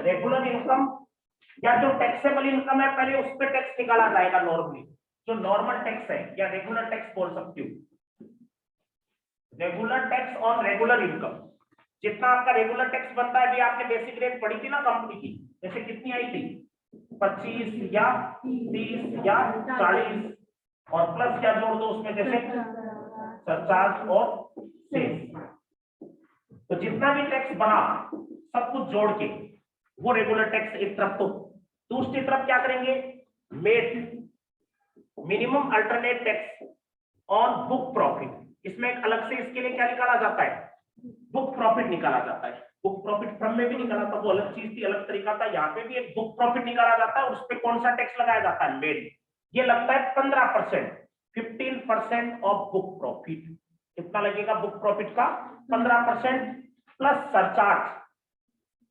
surcharge और प्लस सेस, सरचार्ज और सेस के इसमें दोनों में नियम सेम है। जैसे रेगुलर इनकम पे आपको जाने का सरचार्ज कब कब लगता था, 1 करोड़ से ज्यादा होता था तब 10 करोड़ से ज्यादा होता था, तब रेट बदल जाती थी ना 7, 12 या 2 या 5, वैसे ही वही सेम रेट इधर है, बस रेट टैक्स की बदल गई। इनमें तो टैक्स कितना लगता था 25, 30 या 40, डोमेस्टिक कंपनी पे 25, अदर डोमेस्टिक पे 30 और फॉरेन वाली पे 40, इसमें कितना लगेगा टैक्स, तो 15% प्लस क्या लगेगा सरचार्ज, कितना, अगर आपका बुक प्रॉफिट, इसमें बुक प्रॉफिट को देखा जाएगा 1 करोड़ से ज्यादा हो तो 7%, 10 करोड़ से ज्यादा हो तो 5%, फॉरेन कंपनी है तो 2 और 5, मीन वही सरचार्ज की रेट वही है, कहने का मतलब ये, और सेस की रेट भी वही। तो टैक्स आप लोगों ने लास्ट में ये भी निकाल लिया। फिर सरकार कौन सा टैक्स लेगी आपसे, विच एवर इज हायर, सरकार कहेगी जो बेटा ज्यादा टैक्स आ रहा है वो हमें दे जाओ, जाओ, तो whichever is higher tax liability या है। आपको कि सर हमें लग रहा है जहां तक टैक्स हमेशा दूसरा वाला कम आएगा और पहला वाला ज्यादा आएगा, क्या लग रहा है आपको, कौन सा टैक्स ज्यादा आएगा, रेगुलर टैक्स निकलता है ना, वो तो 25-30 रेट लगती है नॉर्मली, और इस पे कितना लग रहा है नेट में सिर्फ 15%, तो आप तो ये कहोगे कि 15% वाला ही आएगा सर छोटा तो टैक्स, लेकिन ये बुक प्रॉफिट का निकलेगा, और बुक प्रॉफिट निकालने के लिए बहुत सारी डिडक्शन उड़ा दी जाती है, मिलती नहीं, बहुत सारी डिडक्शन, बहुत सारे हेड के अंदर मिलने वाली छूट वगैरह वो सब क्या हो जाती है, कैंसिल, तो ये इनकम ज्यादा आएगी बुक प्रॉफिट की। जैसे ऊपर वाले में रेगुलर इनकम मान लो आपके 5 करोड़ थी, और 5 करोड़ का आपने टैक्स मान लो 25% निकाला होगा या 30 निकाला होगा, खाली टैक्स की बात करें, सरचार्ज से तो अलग है, तो 5 करोड़ का 30% भी निकाला तो कितना टैक्स आया होगा आपके, 1,50,00,000 का ओनली टैक्स, सरचार्ज से अलग लगना है। नीचे वाले में मान लो बुक प्रॉफिट आपके आ रखा है कितना, बुक प्रॉफिट आ रखा है 12 करोड़, तो 12 करोड़ का 15% कितना हो जाएगा भाई, 12 करोड़ का 15% 180 लाख। ऊपर तो आ रहा है 5 करोड़ का 30% 1.5 करोड़ ही, और ये कितना आ गया 15% 12 करोड़ का 180 लाख। अब बोलो ज्यादा कौन सा हो रहा है, नीचे वाला हो गया ना टैक्स, फिर से सरचार्ज लगेगी वो अलग लगेंगी, तो इसमें बुक प्रॉफिट निकाला जाता है और बुक प्रॉफिट का 15% टैक्स लगता है, लेकिन बुक प्रॉफिट निकालेंगे तो प्रॉफिट हमेशा क्या आएगा, ज्यादा ही आएगा, क्योंकि कई सारी छूट वगैरह अपने को नहीं मिलेगी। तो बात ये है मेट, जो आप लोगों को कुछ आइडिया लगाओ तो मेट के अंदर क्या होता है, टैक्स जो लगता है वो अपने 15% है। मेट की रेट एग्जाम में बहुत बार पूछी जाती है, तो मेट की रेट आपको याद रखनी है कितनी है, 15%। पहले 18.5 था आपकी बुक में, कहीं में 18.5 भी दिया हुआ होगा, देखो तो सरकार ने लास्ट ईयर लिखा है अभी 15% कर दिया, तो मेट की रेट 15% है, ठीक है ना। इनमें से जो ज्यादा टैक्स है वो सरकार को आपने दे दिया। ये 2 लाइनें लिख लो बस आप लोग, नीचे एक नोट भी बनवा देता हूं, IFSC एक होता है, आपने फुल फॉर्म सुनी क्या? IFSC international financial service centre, एक डिडक्शन में आया था। IFSC के लिए मेट की रेट जो है ना वो 9% दी होगी, देखो आपकी बुक में। IFSC के कितनी देती है? 9%। नॉर्मल कंपनी के लिए 15 है, और IFSC होते हैं इंटरनेशनल फाइनेंशियल सर्विस सेंटर, जो फॉरेन की बैंक वगैरह है और इंडिया में, तो उन पे लो लिख लो ये दोनों लाइन।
लिख लीजिए भाई सबने।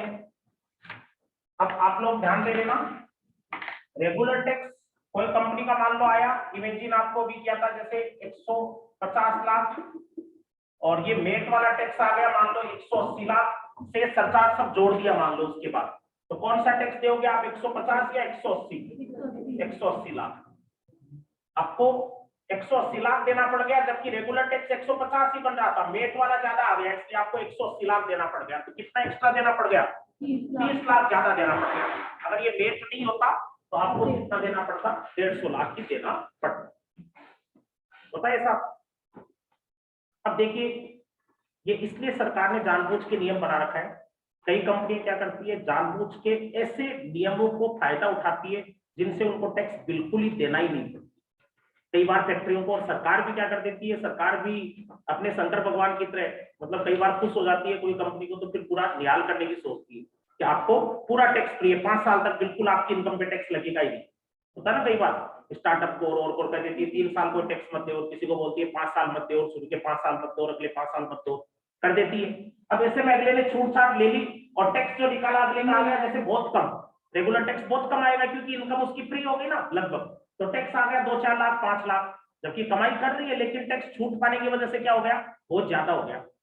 ये नीचे बुक प्रॉफिट वाले में कोई छूट वो मिलेगी नहीं, तो इसमें वो प्रॉफिट आएगा करोड़ों में, और करोड़ों का फिर सरकार कितना ले लेगी टैक्स? 15%। फिर सरकार उसको बोलेगी टैक्स तो लगेगा आपकी, वो कह रहा है कि मेरे को तो छूट दे रखी है आपने, 5 साल प्रॉफिट पे टैक्स लगेगा नहीं। सरकार कह रही है टैक्स तो नहीं ले रहे, आपसे मेट ले रहे हैं, या नहीं ले रहे, टैक्स नहीं ले रहे। रेगुलर टैक्स तो आपका 2 लाख ही आ रहा है, सरकार कह रही है, आपको डिडक्शन दी है ना, आपको एग्जम्पशन दी है, आपका रेगुलर टैक्स तो सरकार कह रही है 5 लाख 2 लाख ही आ रहा है, लेकिन मेट तो 15% लगेगा बुक प्रॉफिट का। बात वही आ गई ना, सरकार ने गला काटना था अपना, वो कैसे भी करके काट दिया। मीन छूट देने के बाद 2 लाख का टैक्स आया और बिना छूट के बुक प्रॉफिट पे वो टैक्स निकालेंगे, वो आ गया मान लो 5 करोड़, तो टैक्स कौन सा ले जाएगी सरकार? 5 करोड़ वाला। तो वो छूट मिली नहीं मिली बराबर होता है। अरे सारी नहीं, सरकार ये कहती है कि कम से कम 15% तो टैक्स दो, आपसे नॉर्मली 30% टैक्स लेते, आपसे यहाँ पे कितना ले रहे हैं? 15। तो सरकार उसको कोई अनाउंस नहीं कर रही, सरकार खुद अपना भी तो खजाना देखती है ना, सरकार के पास पैसा कहां से है। मिल गया। फिर देखो इसमें आपको एक पॉइंट दिया हुआ होगा, ये मेट के नियम कुछ कंपनी पे लागू नहीं होते, वहीं देखो आप पैरा में मैंने जो पैराग्राफ नहीं पढ़ाया आपको, शुरू के 2 पैराग्राफ नहीं पढ़ाए, फ्रॉम द अबोव, यहां से आप लोग देखना बोला क्या, फ्रॉम द अबोव करके दिया हुआ होगा, from the above it can be observe, यहां से पढ़ना, इसके ऊपर का काट देना, उसके लिए तो मैंने ये लिखवा दिया। From the above it can be observe that provision of MAT are applicable to every company. MAT के प्रोविजन किस पे लागू होते हैं, ये करा है, एवरी कंपनी, हर कंपनी पे लागू होते हैं, whether public or private, Indian or foreign, सब पे लागू होंगे। However MAT shall not apply to, हालांकि मेट कुछ कंपनियों पे लागू नहीं, like any income arising to a company from life insurance business. अगर कोई कंपनी किससे कमा रही है, LIC, लाइफ इंश्योरेंस बिजनेस पे आपको पता नहीं होगा, बहुत कम टैक्स लगता है। आपको बिजनेस एड में बताया भी था मैंने, किसी को याद आ रहा हो तो टैक्स की रेट PGBP, LIC कंपनी और कोई लाइफ इंश्योरेंस का बिजनेस करती है ना, उनपे बहुत कम टैक्स लगता है। नॉर्मल कंपनी पे 25-30 लगता है, लेकिन उनपे बहुत कम लगता है, इसलिए ये मेट के नियम नहीं लगते उस पे फिर LIC। किसी को याद नहीं आ रहा, 12.5% टैक्स बताया था मैंने मेट के अंदर, आपकी PGBP में एक सवाल भी आया था।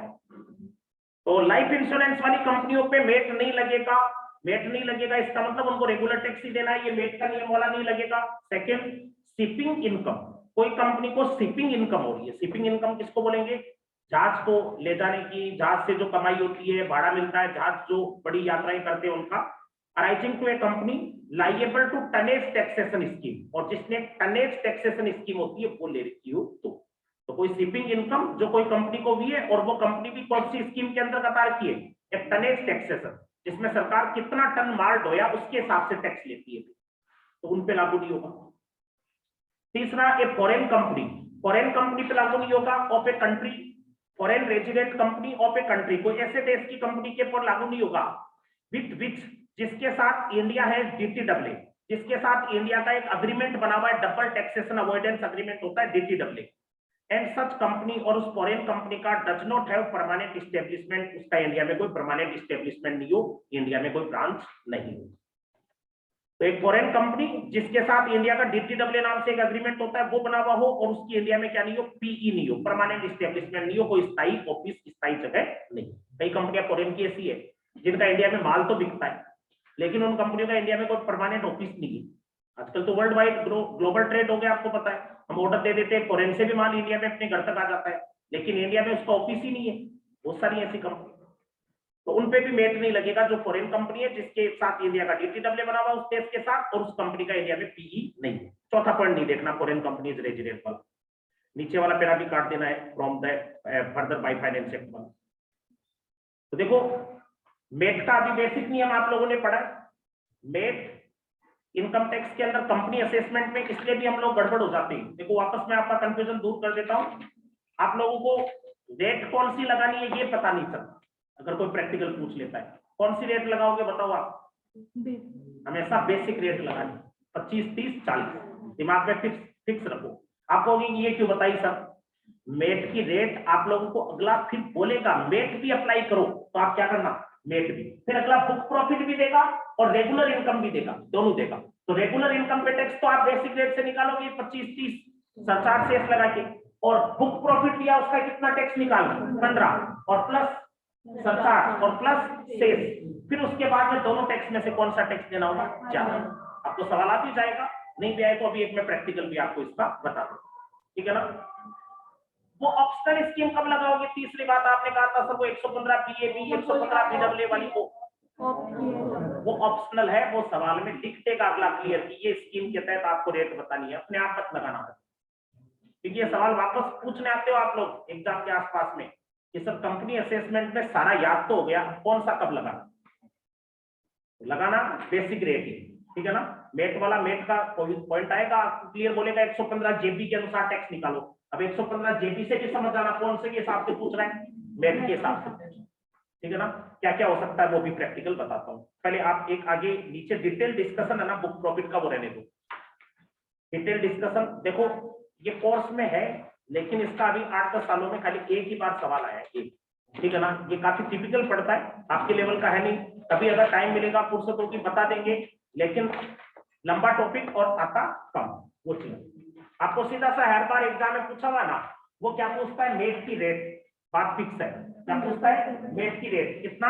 15%। कौन सी कंपनी पे लागू होता है? All company, foreign company, domestic company, government company, सब। अब देखो फिर इसमें और क्या चीज पूछी जाने लायक है वो देखना आगे। देखो मेट क्रेडिट नाम से एक टॉपिक दिया हुआ होगा आपको आगे, मेट क्रेडिट मिल गया। सेक्शन कौन सी डेट की? 115 जे डबल ए, वो तो थी 115 जे बी। अब मेट क्रेडिट की क्या आ रही है? देखो 115 जे डबल ए, ये क्या कहती है सुनिए। देखो जनरली मेट वाले टैक्स की वजह से हम दुखी हो जाते हैं कि सर 150 लाख की जगह में 180 लाख का टैक्स देना पड़ गया। ये मेट के नियम नहीं होते, तो रेगुलर टैक्स तो 25-30 ही था और हमारा 150 लाख ही बन रहा था। आपको कितना ज्यादा टैक्स देना पड़ गया भाई? मेट वाले में से ऊपर वाला घटाओ, कितना ज्यादा देना पड़ गया? 30 लाख, है ना। सरकार इसकी क्रेडिट भी देती है, मतलब अगले आपको 15 साल के अंदर आप इसकी क्रेडिट यूज कर सकते हो। यानी 30 लाख का टैक्स ज्यादा दिया ना इस साल, वो अगले 15 साल में कोई साल आप 30 लाख काम में ले सकते हो। कैसे काम में ले सकते हो वो भी बताता हूँ। जैसे इस साल आपने कितना टैक्स ज्यादा दिया? 30 लाख। क्यों? क्योंकि मेट वाला ज्यादा आ रहा था ज्यादा। अब अगले साल ही सोचो, मान लो अगले साल या 2 साल बाद आपने कोई साल टैक्स निकाला, रेगुलर टैक्स आ रहा है आपका कितना? 210 लाख। रेगुलर टैक्स तो कितना आ रहा है? 210। मेट वाला टैक्स, मेट वाला आ रहा है मान लो 200 लाख। मेट वाला नीचे वाला तो कितना आ रहा है? 200, और रेगुलर वाला कितना आ रहा है? 210। कौन सा देना पड़ेगा? 210 ज्यादा वाला। आप कहोगे सर अब की बार मेट वाला कम आ गया, मेरे पहले ज्यादा आया था, इस साल मेरा मेट वाला कम आ गया। मैं कहूंगा पहले की कोई क्रेडिट पड़ी क्या तुम्हारे पास? आप कहते हो ज्यादा आया था, इसका ही तो बोलते हैं क्रेडिट। मैंने कहा मेट का ज्यादा आया था क्या कोई साल? आप कहते हो आया था। कितना ज्यादा आया था? 30 लाख ज्यादा आया था। मैंने कहा इस साल कम कितना आया? आप कहते हो सर 10 लाख का फर्क है। मेट वाला 10 लाख कम आ रहा है टैक्स, और रेगुलर वाला क्या आ रहा है? ज्यादा। उल्टा हो गया ना, एकदम रिवर्स। कितने का फर्क आ गया? 10 लाख, 10 लाख, है ना। मैं कहूंगा इस साल भी वो 30 में से 10 लाख की क्रेडिट मिल जाए, मतलब आपको 210 लाख टैक्स नहीं देना। 210 रेगुलर टैक्स ज्यादा है ना इस साल, 10 लाख की क्रेडिट मिल जाएगी, 200 लाख की। अब भी बच गई क्रेडिट, कितने की और बच गई? 20 लाख की और बच गई। फिर अगले कोई साल, 2 साल, 4 साल बाद में क्या हो गया? वापस रेगुलर टैक्स ज्यादा आ गया। कितना आया? मान लो रेगुलर टैक्स आ रहा है 450 और मेट वाला आ रहा है 400 लाख। आप कह रहे हो सर इस बार भी थोड़ी प्रॉब्लम है। मैंने कहा क्या हुआ? आप कह रहे हो सर 50 लाख का टैक्स रेगुलर वाला ज्यादा आ रहा है। मैंने कहा क्रेडिट काम में ले लो। आपने कहा सर 50 लाख का ज्यादा है, मेट की क्रेडिट तो 20 लाख, 20 की ले पाओगे या 50 लाख? 20 की। मतलब 450 लाख का टैक्स आ रहा है रेगुलर नॉर्मल, और मेट वाला है 400, तो 20 लाख की क्रेडिट ले लो जितनी पड़ी आपके पास। कितना बच गया? 450 में से 20 कम हो गया तो 430। 430 तो देना पड़ेगा।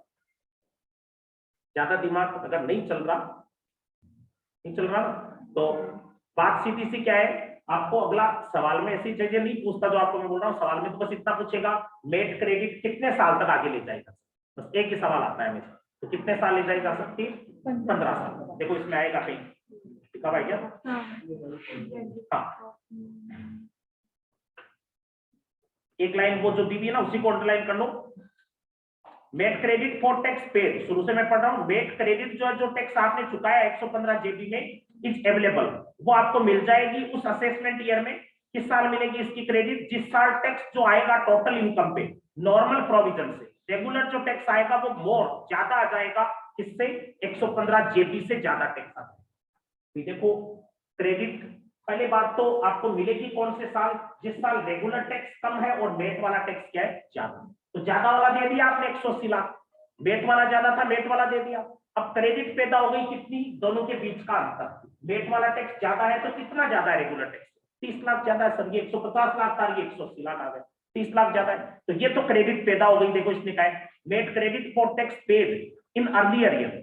मेट क्रेडिट जो है, जो टैक्स आपने चुकाया है 115 जेबी में, जिसका मतलब है मेट वाला टैक्स जिस साल ज्यादा आ गया नॉर्मल प्रोविजन से, मेट वाला टैक्स ज्यादा रखा ना इस साल 180 लाख, तो उसकी क्रेडिट जो वो अवेलेबल हो जाएगी उस असेसमेंट ईयर में।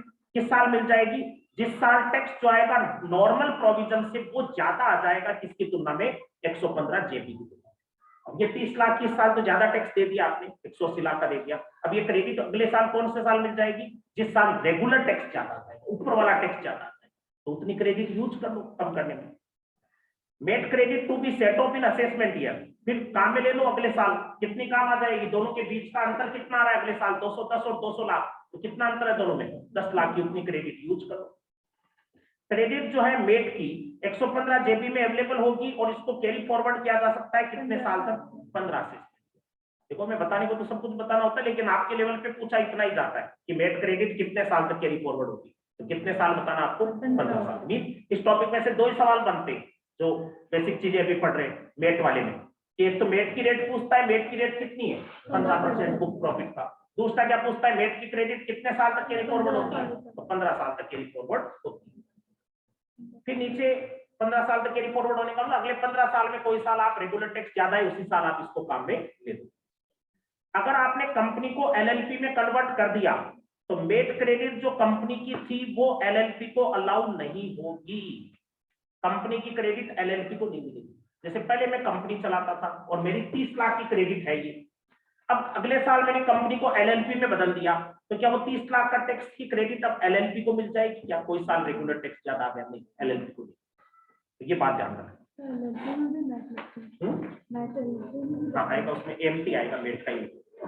एक देखो अभी एग्जाम्पल बता रहा हूं मैं, आप लोग ध्यान से सुनो।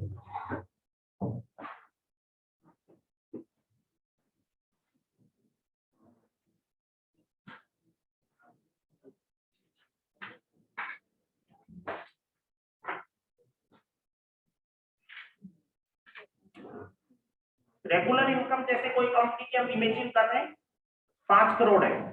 रेगुलर इनकम तो कितनी है? 5 करोड़। और मेट वाली इनकम है उसकी 18 करोड़। कोई कंपनी है रेगुलर इनकम 5 करोड़ और बुक प्रॉफिट जो है 115 जेबी के तहत निकाला हुआ 18 करोड़ ज्यादा हो गया, कुछ 15 करोड़ ही, 15 करोड़। और उसका टर्नओवर भी बता देता हूं आपको। टर्नओवर जो है 18-19 के साल का दे देता हूं, वो 370 करोड़ है। ये 3 चीजें दी हुई है। इंडिया की कंपनी है, भागो मत रहिए, पढ़ो अभी लास्ट टॉपिक है, वैसे इसको ध्यान से देख लो। Domestic company X limited. अब टैक्स आपको पूछा है, ये बुक प्रॉफिट भी दे दिया, रेगुलर भी दे दिया, तो वैसे भी समझ आना चाहिए कि आपको मेट लगाना ही पड़ेगा इसमें, है ना। अगर बुक प्रॉफिट नहीं देता तब तो आप बेसिक रेट रेगुलर इनकम का लगा देते, 5 करोड़ का कितना परसेंट लगाते? टर्नओवर 370 करोड़ ही दिया हुआ, इसलिए 25% ही लगता। लेकिन यहाँ बुक प्रॉफिट भी दिया हुआ है तो आपको मेट के नियम लगाने दिए। अगला कह भी देगा नीचे, कैलकुलेट टैक्स अंडर सेक्शन 115 जेबी और मेट, दोनों में से कोई एक नाम बोल देगा। अब आप पहले इसका रेगुलर टैक्स निकाल सकते हो क्या? बताओ देखें, आंसर आपको बता रहा हूं। रेगुलर टैक्स कितना बनेगा?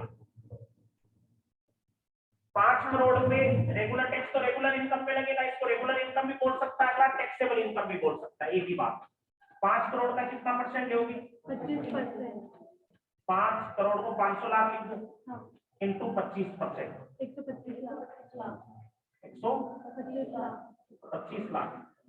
125 लाख में फिर सरचार्ज भी जोड़ो।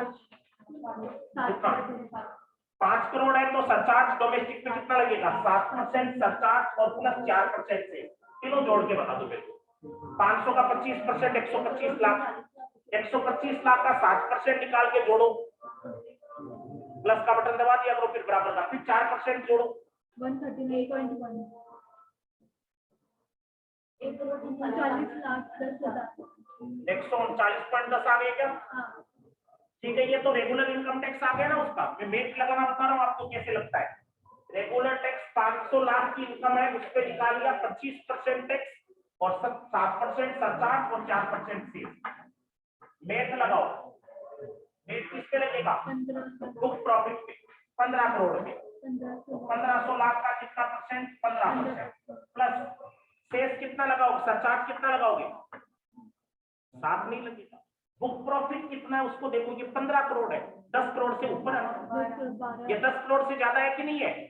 तो इस पे 7 नहीं, कितना लगना चाहिए? सरचार्ज 12 और प्लस क्या लगेगा? 4% से।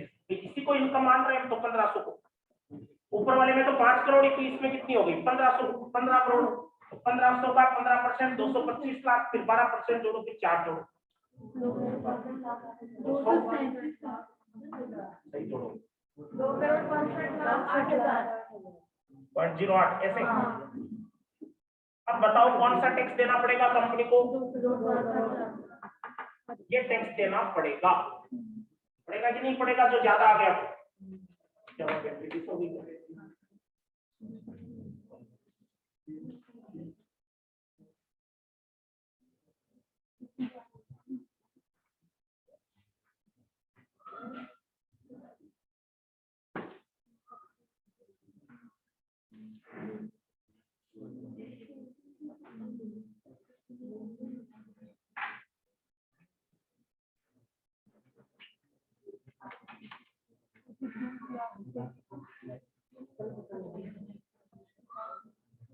लिख लो इसको।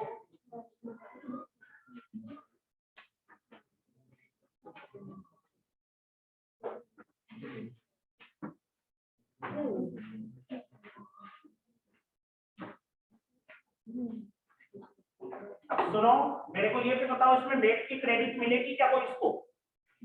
वेट क्रेडिट कितनी मिलेगी? मतलब क्या इसने ज्यादा टैक्स चुकाया क्या? नीचे वाला ज्यादा है क्या? है।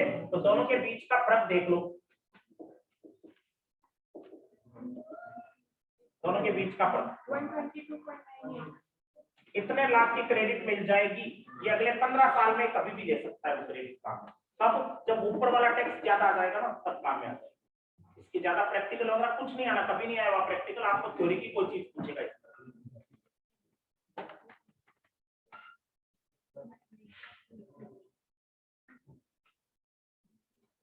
तो ये कंपनी असेसमेंट था। एक तो कोई बारीक चीजें हो रहे हैं वो हम इसमें कर लेते हैं, बाकी इसको आप लोग लिख लेना।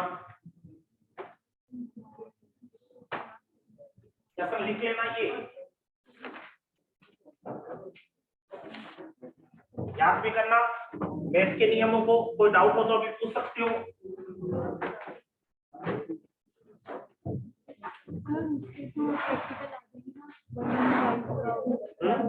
उसके बाद देंगे ना ऑप्शनल स्क्रीन पे प्रैक्टिकल। ठीक है, फिर इसकी फोटो भेज दूंगा आपको भी।